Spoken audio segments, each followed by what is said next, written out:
Today, I'm going to share with you exactly what I would do if I wanted to score a 175 on the LSAT in June 2025. First, for those of you who don't know me, my name is Steve Schwartz. I've been teaching the LSAT since 2005, and I personally increased my own LSAT score from a 152 to a 175. Now, achieving that kind of score increase took me an entire year, but I wasted at least half of that time on things that just didn't work. I could have reached my goals much faster if I followed a structured prep plan like the one I'm about to share with you today. This plan is built around my laser approach to LSAT prep, and it's the result of my 20 years of teaching the LSAT. It's also the foundation of the personalized day-by-day study plans we create for students in my LSAT coaching programs.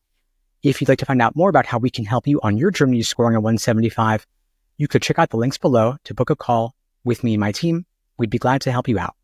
Now, LASER is an acronym standing for Learning, Accuracy, Sections, Exams, and Review. And the reason I structure it this way is because too many students either spend way too much time in the learning phase and never move on to timed practice, or worse, they dive straight into full practice tests without building a strong foundation first. The LASER approach ensures you'll build that foundation efficiently while transitioning into timed practice and endurance work at the right pace. Now, here's how to apply the LASER approach if you're studying for the June LSAT and have around 3 months to study. Phase 1 is the L for learning. The learning phase involves building a solid understanding of LSAT concepts and question types.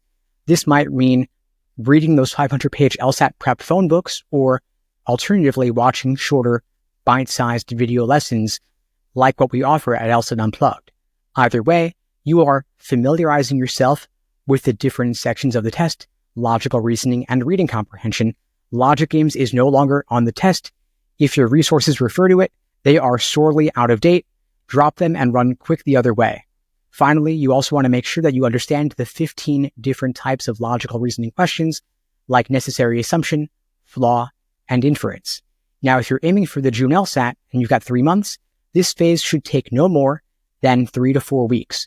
Do not spend all your time here on the foundation. It is critical to move on once you've built that basic understanding. You're then moving on to phase 2, A for accuracy. In this phase, you're drilling questions by type to build up your understanding.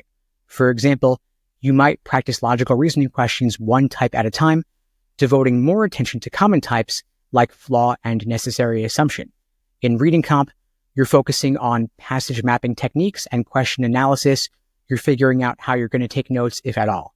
You're going to spend another 3 to 4 weeks here, but be sure to then incorporate timed work as you progress when you're pacing yourself with individual sections in phase 3, S for sections. The goal here is to work on your pacing for each section, logical reasoning and reading comp.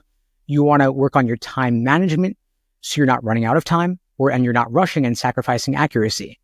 You also want to use this phase to simulate real test conditions in a bite-sized way, section by section, where you refine your timing strategies. On a 3-month timeline, you're devoting about 2 weeks to this phase. In phase 4, E for exams and endurance, this is where you build the stamina you're going to need for test day. You're going to start taking full-length timed practice tests under realistic conditions, ideally at least 10 of them before the big day itself, so test day will feel like just another run-through. And you're taking these tests at the same time as your official LSAT to get your body and mind accustomed to the timing. You're also reviewing each test thoroughly, more on that in a minute. And then you're going to spend the final month alternating between exams and review. Phase 5, of course, is R for review. This is the most important phase of your LSAT prep and should be integrated throughout every phase of the process. At LSAT Unplugged, I use the Socratic review method to help students uncover the root cause of their mistakes. Here's how it works. For every question that you get wrong or have difficulty with, you want to ask yourself, was the issue in the stimulus, the question stem, or the answer choices? Did a wrong answer tempt you? If so, why? Did the right answer seem unappealing? If so, why? You then want to log your mistakes in a review journal and revisit them regularly, looking for patterns. Are there certain types that consistently trip you up? Or maybe certain methods of reasoning that consistently trip you up? The thing is, the LSAT test writers reuse the same tricks and traps over and over. If you can ID these patterns, you'll avoid making the same mistakes on test day. Now, if you follow this plan, if you stick to the LASER approach, you will maximize your odds of hitting the goal score ideally 175 plus by June of 2025. And if you'd like my help, whether it's with a personalized day-by-day study plan, personalized private one-on-one coaching, or small group classes via Zoom, my team and I are here to help. You can check out the links below to book a call. And in the meantime, I wish you all the best and take care.